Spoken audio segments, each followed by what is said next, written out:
Assalamu alaikum, Masai al khair. Good evening, ladies and gentlemen. Namaste. If you would please turn to the labels you were given earlier, you will find a tiny sticky note with you, as you can see over here.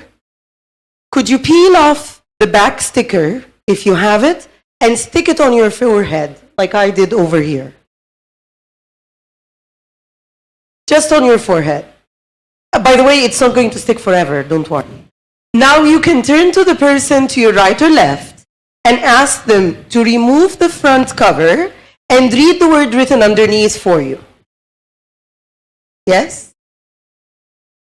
By a show of hands, who got ma'wug or ma'wuga? Oh yeah, good for you. Congratulations. On the contrary, on the other hand, who got على قلبه وقلبها قد كده? Ooh, hello guys. How nice. Good for you. Anybody got dahih or dahiha? Nice. Congratulations. Your exams are coming soon, so congratulations. Well, I have seen those labels on my students' foreheads for a quarter of a century almost. And I am here today to pluck them out and tear them apart. If you would please join me. Please take them off and tear them apart. But please don't litter. Thank you very much. For I know it is dangerous to label people. You tell somebody you're stupid, you're fat, you're useless, long enough, and they're going to believe you and act upon it.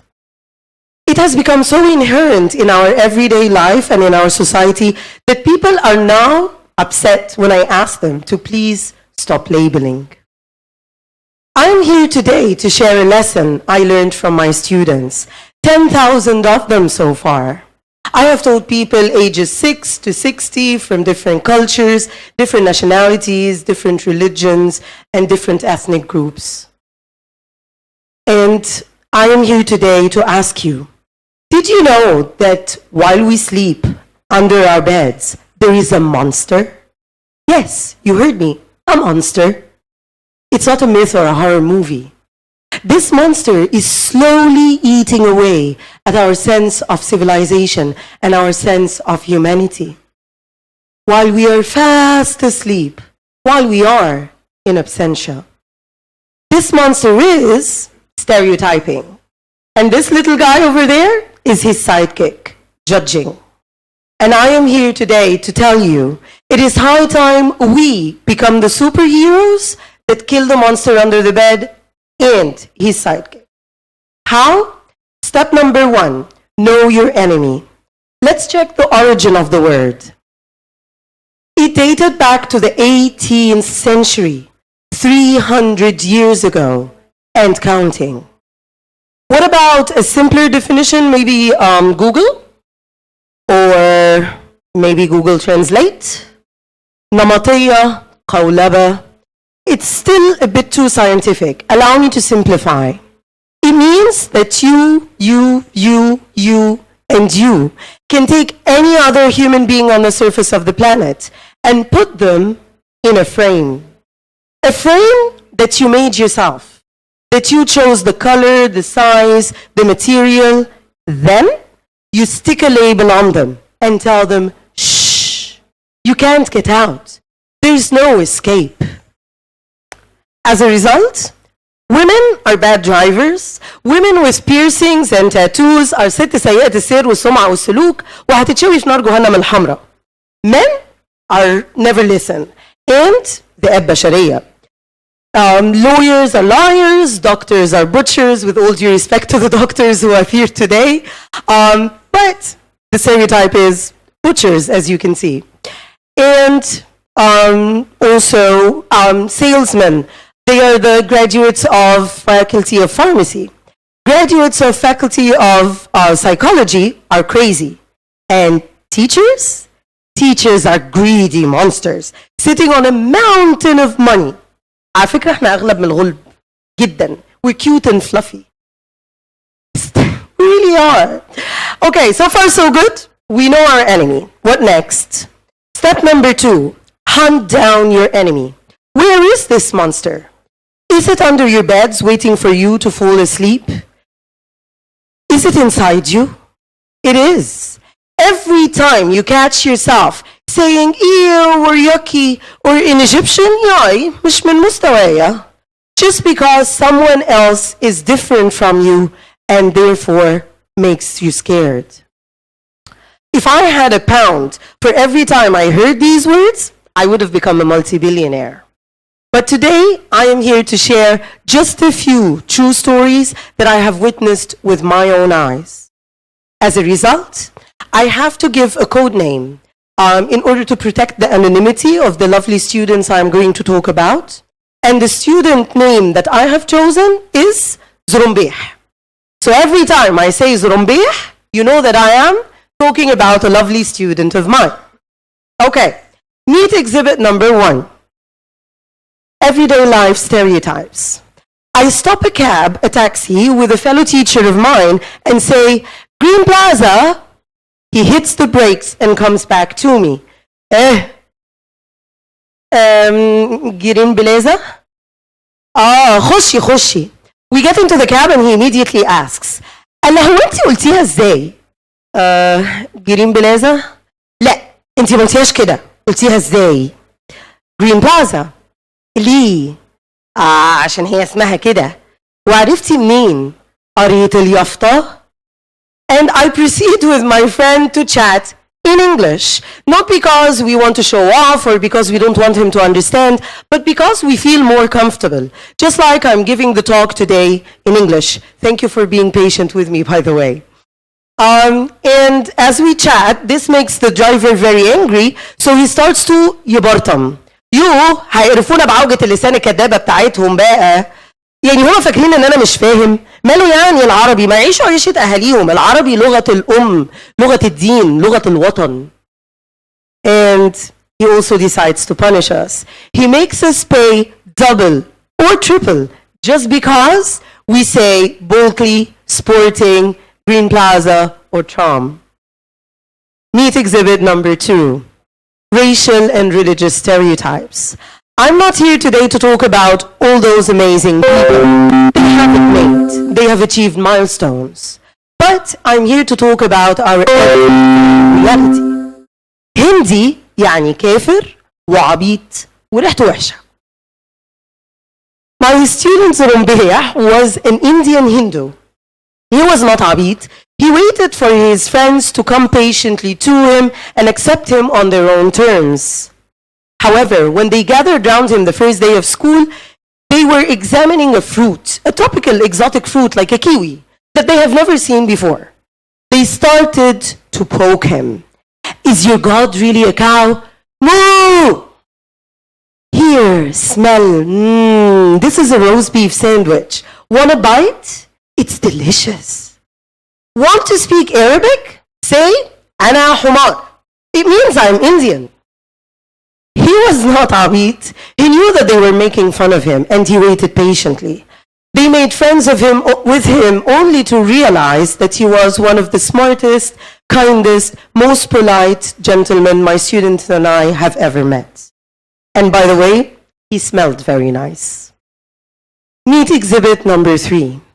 My Western trainees and students. Watch. Shereen, your mom is not Egyptian, right? No, she is Egyptian. Your dad is not Egyptian then. He's Egyptian too. Why? There must be a catch. Your English is too good. Confess. Maybe you studied or lived abroad? No, and no, and no. I'm Egyptian through and through. Why can't you understand that Egyptians can and do speak good English? We do not live in a tent, we do not go to school on a camel, and my marriage settlement was not 200 cows. It was 1 Egyptian pound. Upper Egyptians are not stupid like the jokes label them. Fellahs are not disgusting people who know nothing in the world. Al-Minufis are not stingy, like it's saying Al-Minufi lahi alufi. And Asians don't all know Kung Fu, by the way. As well, Taiwanese are not fake people. Have you ever met anybody from Taiwan? I have. Cool. Are they fake? Alhamdulillah. Okay. So, meet exhibit number 4. Educational and social stereotypes. A student of mine graduated from language school, American department, and calls me once to ask my advice. Shereen, today a guy proposed to me at work and I refused him. Why? Didn't you like him? What's wrong? I like him so much. He's cute and we have the same taste in music. That is a good beginning, but why did you refuse him then? أيوة يا تشاري بس ده خريج مدرسة عربي حكومة وبعدين ما بيلبسش براندات. And I hang up the phone. It's true. Unfortunately, that's how some people think. If your phone, your sneakers, your school bag, or your watch are not a certain brand, you cannot be my friend. If your hair is not straight and your skin is not fair and your body shape is not a certain type, you cannot be my friend because you are معفنين. Meet exhibit number 5. Higher education stereotypes. Another student of mine comes to visit me because he joined the Faculty of Engineering and college is hard. I naively begin by, you know Zorombeh, when I was in college? And he stops me right there and then. لا كلية آداب ايه اللي انت اتخرجتي منها دي؟ ايش جاب لي جاب؟ هي دي كلية أساساً؟ That's it. You and me, IQ test right now. I win, of course. And then, meet exhibit number 6. People usually tell me, Shereen, you must have graduated from a very good school. And I proudly say, yes, a non-school, Madrasat Rahibat. And the immediate reaction is, and they didn't try to turn you? Turn me? Upside down? No, turn you Christian. Okay, let me tell you this. We were 50 girls in class, Muslim and Christian. Our teachers were Muslim, Jews, and Christian. The only difference that I felt was that when there was a Christian service in the morning, I got extra playground time. Yay! It always hurts me to hear this sentence. He's a lovely gentleman. She's a wonderful lady, but Christian. Why the but? Let me tell you, Christians are people in my family. Christians are students and friends. Christians are people who took care of me when my mom passed away. Christian, Muslim, Jew, Buddhist, Hindu, or even atheist. What difference does it make if they are productive members of society? What difference does it make if they don't ask you to leave your faith and join them in theirs? Let them be. A student of mine graduated from the Faculty of Arts English department, although he was originally in a government language school.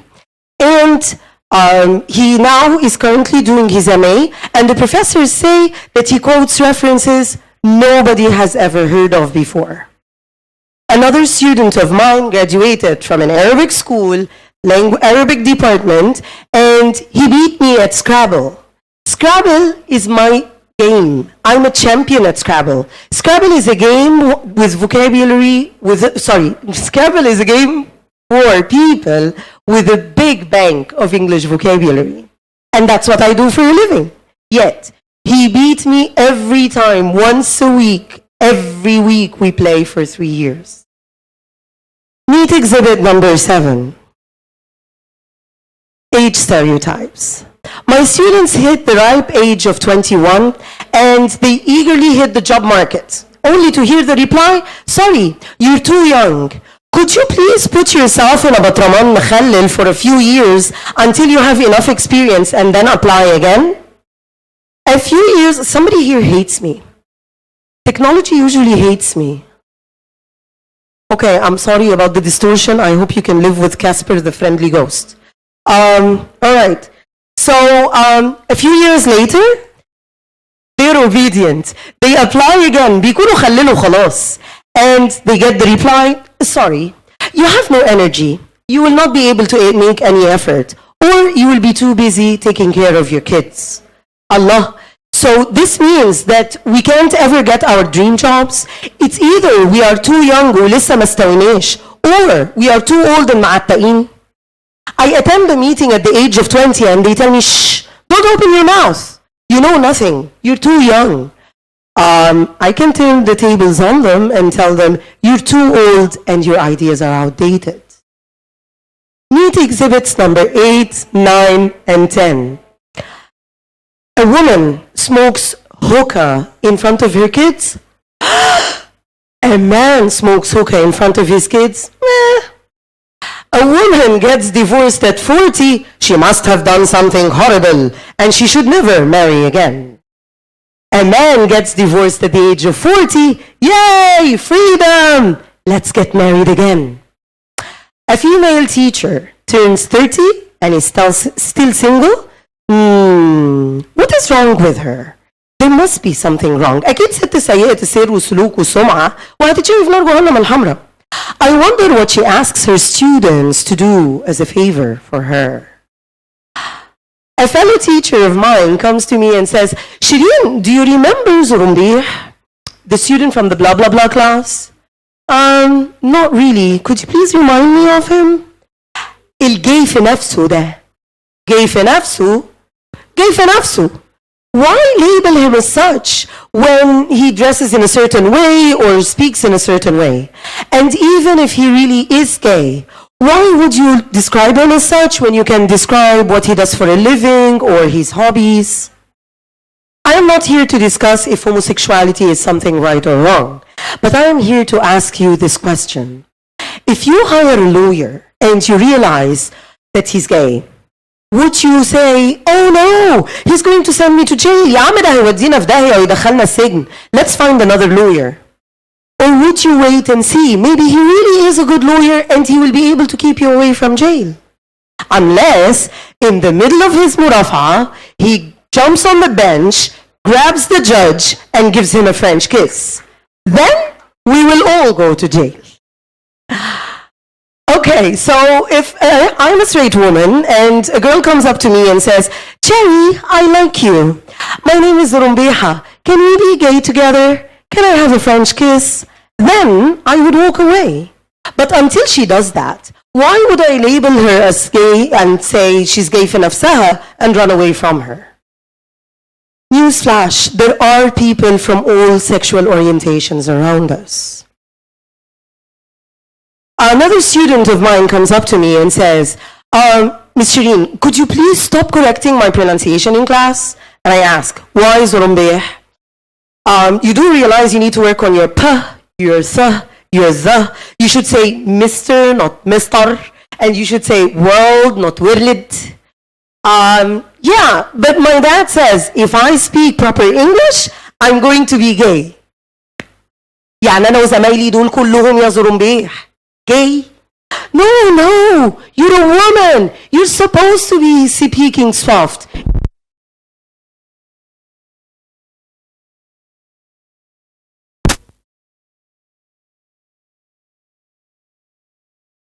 Voice carries to the back. It's working? Yay! Okay, cool. It's all because of the word gay. Okay. Taboo, bad. Okay. So, يعني أنا وزمايلي دول كلهم gay. لا. It's because you're a woman, you can speak soft. Okay. Too many layers of stereotyping. بس كفاية كده. Too much information. Wanna take a break? Do you remember the 4 greetings that I said at the beginning of my talk? Do you have any idea why I used 4 greetings? Well, this is the solution. Step number 3. Time to kill the monster under the bed. Let's kill the beast. How do we do that? I have a recipe that worked with all the true stories that I have shared with you. And if you really want to end the monster of stereotyping that is slowly gobbling away our civilization, you will need these ingredients. A sprinkle of flexibility, a dash of patience, a tablespoonful of tolerance, a teaspoonful of cultural awareness, an ounce of empathy, not sympathy, although you might think they are one and the same. However, sympathy means, oh, you're sad, I'm so sorry, here, take tissue paper, cry, malish. But empathy means you close your eyes, imagine the pain of the people, feel it inside you, and take their hand and try to rise out of their pain together. Finally, you need a cup of respect. Put all this mixture on the stove to simmer for an hour, leave it to cool, take 3 cups every day before meals, وبالهنا والشفا, ومساء الخير عليكم. Good evening, ladies and gentlemen. Namaste. Wassalamu alaikum wa rahmatullahi wa barakatuh. Thank you.